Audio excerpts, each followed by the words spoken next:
प्रकार कांग्रेस लगातार अभिव्यक्ति की आज़ादी की बात करती है और राजस्थान में क्या हो रहा है उस पर राजवर्धन जी आपके समक्ष विषय रखेंगे।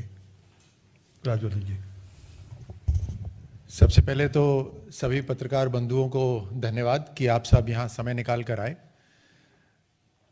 आज जो मैं बात आप सबके सामने रखने वाला हूँ वो एक तरह से एक बार फिर एक पॉलिटिकल पार्टी के दोहरे मापदंड का जीता जागता सबूत, जिससे जनता को परेशानी उठानी पड़ती है।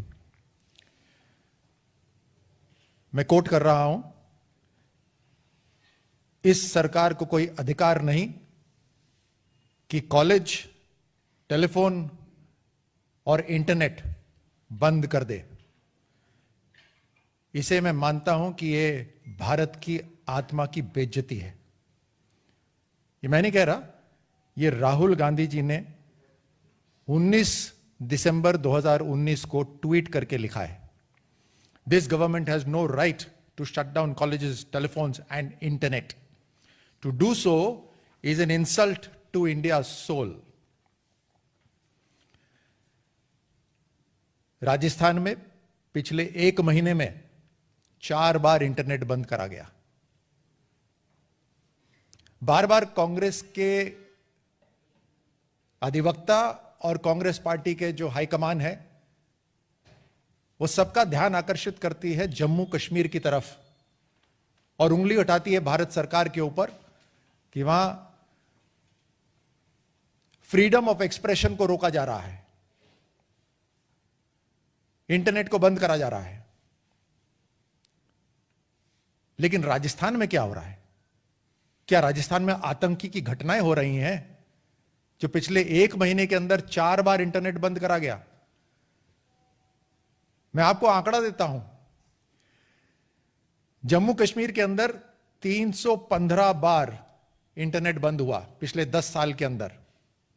राजस्थान के अंदर पिछले 10 साल के अंदर 78 बार इंटरनेट बंद हुआ। दूसरे स्थान पर है राजस्थान। और कारण, जम्मू कश्मीर में तो आतंकी घटनाएं हो रही हैं। यह कांग्रेस पार्टी एक ऐसी पार्टी है जो आतंक के खतरे से ऊपर युवाओं की परीक्षा का खतरा मानती है। This Congress party feels that terrorism is not so dreaded or so dangerous, but examinations of youth is much more dangerous than terrorism. तो इसलिए इंटरनेट बंद कर देती है। इस तरह के दोहरे मापदंड मैंने किसी एक व्यक्ति में आज तक नहीं देखे या उस व्यक्ति से चलने वाली किसी पार्टी में नहीं देखे जितने कांग्रेस में है। बाकी राज्यों में भी इम्तिहान होता है, एग्जामिनेशंस होते हैं। यूपी उससे भी बड़ा, राजस्थान से बड़ा है साइज में, बिहार है, मध्य प्रदेश है, लेकिन वहां इंटरनेट बंद नहीं करा जाता। ये अपनी जो जिम्मेदारी है राज्य सरकार की, वो अपने कंधे से उतार कर जनता के ऊपर डालने वाली बात है कि कानून व्यवस्था के ऊपर किसके पास समय है राजस्थान सरकार में ध्यान देने का?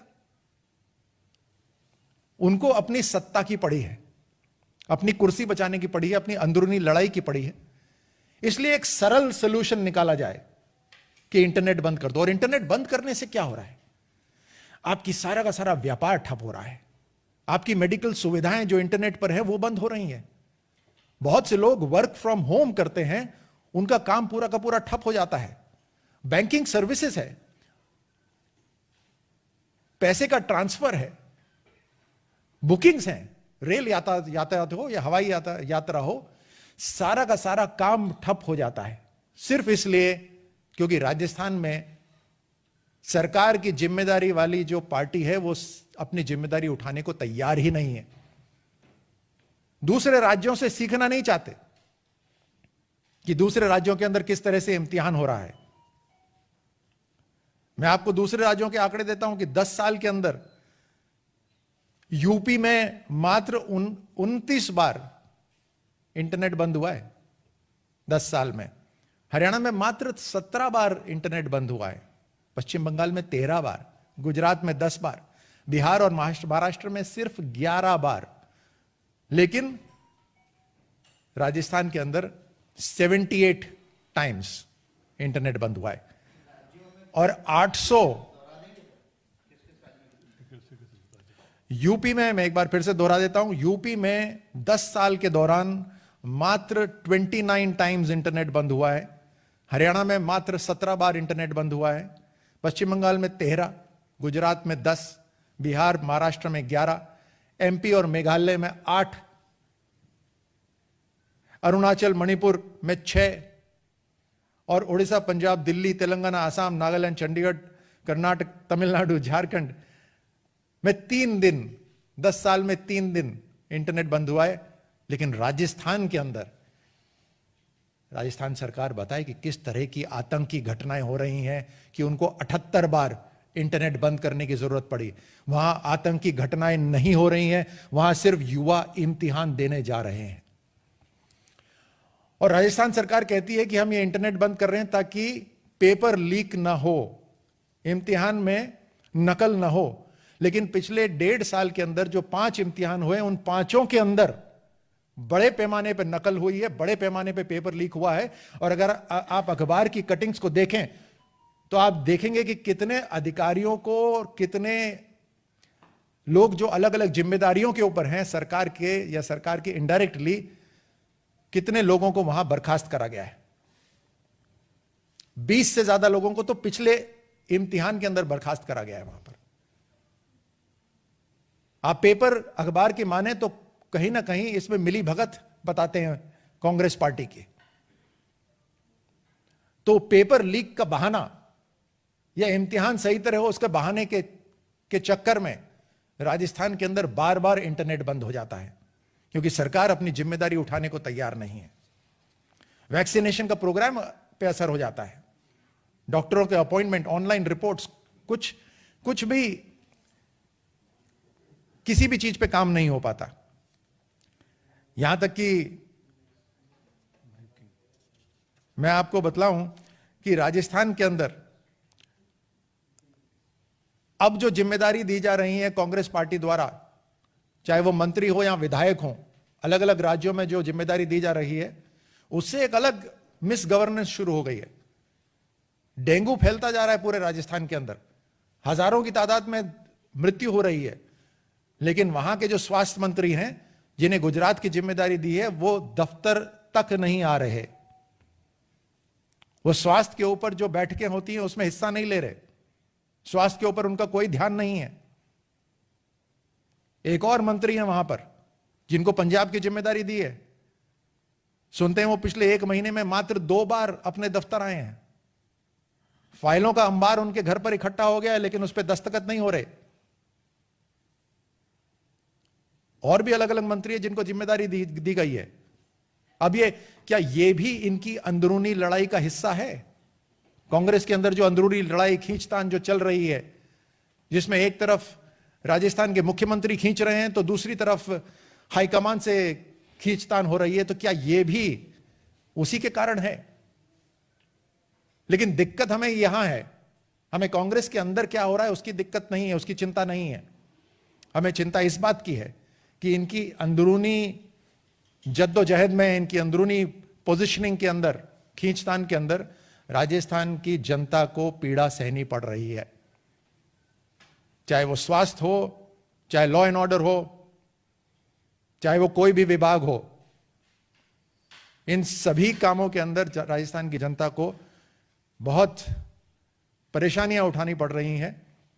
और आज जो 800 करोड़ रुपए का व्यापार के अंदर जो नुकसान हुआ है इंटरनेट बंद होने से, ये मात्र 1 महीने के अंदर, पिछले 1 महीने में जैसे मैंने आपको कहा कि 4 बार इंटरनेट बंद हुआ है, और अब एक और इम्तिहान होने वाला है। आरएएस का प्रिलिमिनरी परीक्षा होने वाली है, उसके लिए भी इंटरनेट बंद करने की राजस्थान में तैयारी हो गई है। 800 करोड़ रुपए का नुकसान हुआ है पिछले 4 महीने के अंदर, ये जो इंटरनेट बंद हुआ है। और न जाने और किस तरह की तकलीफें हुई होंगी लोगों को, जो ऑब्जेक्टिवली यहां पर हम आपके सामने नहीं रख सकते। लेकिन आप जानते हैं कि आज के समय जहां इंटरनेट हवा और पानी की तरह है, कितनी सारी जो सुविधाएं हैं वो इंटरनेट के ऊपर बेस्ड रहती है, कितना काम इंटरनेट पे बेस्ड रहता है, ये दोहरे मापदंड आप तक हम पहुंचाना चाहते थे। इसीलिए आज ये प्रेस कॉन्फ्रेंस करी और आपको यहां आकर प्रिंट और इलेक्ट्रॉनिक मीडिया को कवर करने के लिए आग्रह करा। आप सबको धन्यवाद देता हूं। मैं एक बार फिर दोहराता हूं कि राहुल गांधी जी ने ट्वीट करा था कि this government has no right to shut colleges, telephones and internet. Then does it mean that Rajasthan government has the right to shut the internet even when there is no terrorist activity involved, even when there is no law and order issue involved, but just plain examinations for various recruitment examinations. इस तरह की पोल Congress party की खुली है अभी आज आप सबके सामने। इनका दोहरा मापदंड, कश्मीर के लिए अलग भाषा इस्तेमाल करते हैं जहां पर आतंकी घटनाएं हो रही हैं, लेकिन खुद उस प्रदेश में जहां इनकी पार्टी की सरकार है वहां ना लॉ एंड ऑर्डर है, ना ही गवर्नेंस है, और गवर्नेंस के नाम पर सबसे सरल सॉल्यूशन जिसकी समस्या जनता को हो जाती है वो है इंटरनेट बंद कर दो। लॉ एंड ऑर्डर में आप जानते हैं कि राजस्थान, अनफॉर्चुनेटली दुख के साथ कह रहा हूं मैं, कि राजस्थान नंबर 1 है पूरे देश के अंदर, पूरे राष्ट्र में महिलाओं के खिलाफ जो उत्पीड़न है, महिलाओं के खिलाफ जो क्राइम्स जो हो रहे हैं, उसमें राजस्थान नंबर 1 है। आए दिन घटनाएं होती हैं, लेकिन उसकी चिंता नहीं है राजस्थान सरकार को। राजस्थान सरकार को सिर्फ अपनी सत्ता की चिंता है और अपनी पार्टी किस तरह से बरगलाती है लोगों को, उसकी चिंता रहती है। धन्यवाद। और अगर आपके सवाल हों तो मैं जरूर उन्हें लेना चाहूंगा। किसी के प्रश्न कोई? जी बोलिए मोहित। Sir, now you talked about the double standard of the Congress Party. In 2013, there was serious blast in Gandhi Maidan in Patna. Now, then we saw that how when Prime Minister Narendra Modi, then Prime Minister candidate, were addressing the Congress Party, the RJD, they came up and they attacked BJP and JDU, said that they questioned the timing of this blast, where 6 people died and many got injured. Now, after almost 7 to 8 years, NIA has convicted 9 people in that particular case. Now, do you think that people, specifically from the Congress Party and the RJD, who are raising questions at that particular time on the BJP on such a serious incident, they should come out and they should at least say sorry, they should clarify? Because sir, you have also been served in army. How do you think it affects the morale of our security forces, sir? Bharat में इस समय opportunist politicians अलग अलग विपक्ष party में साफ दिखाई देते हैं। कहीं पर भी किसी भी तरह की घटना हो, उस घटना को किस तरह से मोड़ तोड़ कर पेश करा जाए, उसमें वो विशेषज्ञ हैं। आपने जो अभी स्टेटमेंट कहा, वो स्टेटमेंट यही दिखाता है जो मैं कह रहा हूं। अभी भी हाल ही में एक कोई किसी एक्सीडेंट हुआ कहीं पर, मेरा एक पत्रकार मित्र मुझे बता रहे थे झज्जर में एक एक्सीडेंट हुआ, उसको किस तरह से तोड़ मड़ोड़ के पेश करा जा रहा है, यह भी यही दिखाता है कि भारत में विपक्ष कोई सॉलिड मुद्दे नहीं रख पा रहा, क्योंकि जिस गति से सरकार काम कर रही है उसकी खिलाफत नहीं कर पा रहे। लेकिन कोई भी इशू को मोड़ तोड़कर जनता के सामने रखने के अंदर ये विशेषज्ञ बन गए हैं।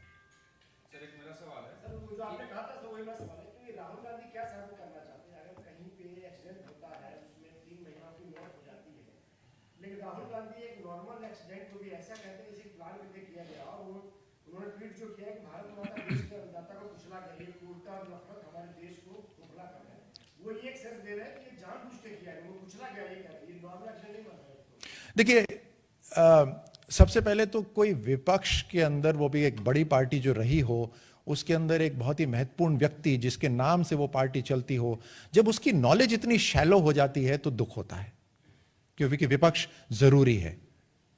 विपक्ष किसी भी लोकतंत्र में जरूरी है। और राहुल गांधी के इस तरह के जो बयान आते हैं वो उनकी सोच की शैलोनेस दिखाता है। लोगों को भड़काएं, इस पे वो काम कर रहे हैं। इसमें न जाने कांग्रेस को क्या लाभ मिलने वाला है, क्या फायदा मिलने वाला है। लेकिन उनको लगता है एक ऐसी स्थिति के अंदर जहां पर उनके पास कोई सॉलिड मुद्दा नहीं है सरकार के खिलाफ, तो कम से कम देश के अंदर भड़काव शुरू करा जाए। इस तरह यही मैं समझता हूं, इससे ज्यादा कोई बड़ी बात नहीं है ये। Sir, poll strategist Prashant Kishore has praised BJP and said that the BJP will be ruling in the center for decades. But Rahul Gandhi, on the other hand, thinks that with time the Modi magic will disappear. How do you see this? प्रधानमंत्री मोदी जी की जो सरकार है उसका जो एक खास USP अगर मैं कहूं तो वो ये है कि जमीन से जुड़ी हुई सरकार है। लगातार फीडबैक आता है जमीन से, ग्रास रूट से, और उस फीडबैक से सरकार लगातार अपनी पॉलिसीज बनाती है या उसको मॉडिफाई करती है।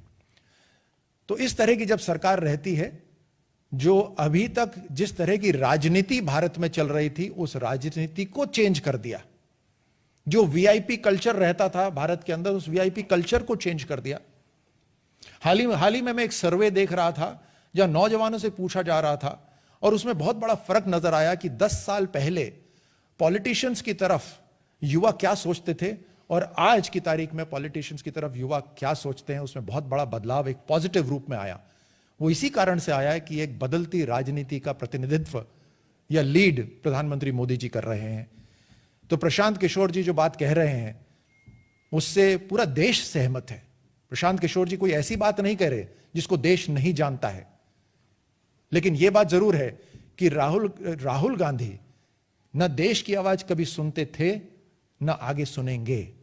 तो मुझे इसमें भी कोई आश्चर्य नहीं है कि राहुल गांधी जी इसमें भी अपनी एक दूसरी प्रतिक्रिया रखते हैं।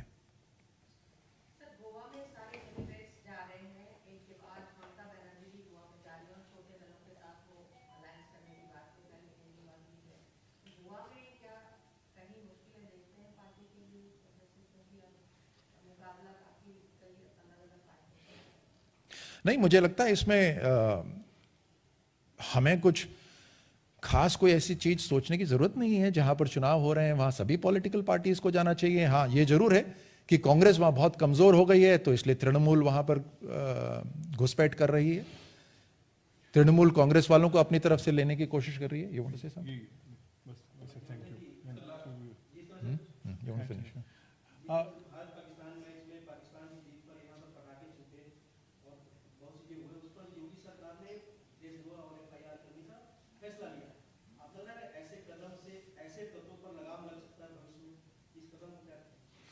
देखिए, किसी सरकार ने जो कदम उठाया है, खासतौर से राज्य की सरकार ने जो कदम उठाया है, उस पर मुझे बोलने का कोई अधिकार नहीं है यहाँ पर। मुझे यकीन है कि उन्होंने कुछ ना कुछ सोच समझ के करा होगा। किस तरह की इंटेलिजेंस उनके पास रही है इसका ना मुझे अंदाजा है ना मैं जानता हूँ। तो मुझे लगता है इस बात को वहीं रह सकते हैं। Thank you. लेकिन मैं ये कह सकता हूँ, एक फौजी होने के नाते, एक खिलाड़ी होने के नाते मेरी भावनाएं तो बहुत मजबूत रहती हैं भारत की तरफ। और जरूर कोई दूसरे देश की टीम जब कभी जीतती है तो उनकी पीठ थपथपा सकते हैं अच्छा खेल प्रदर्शन के लिए, लेकिन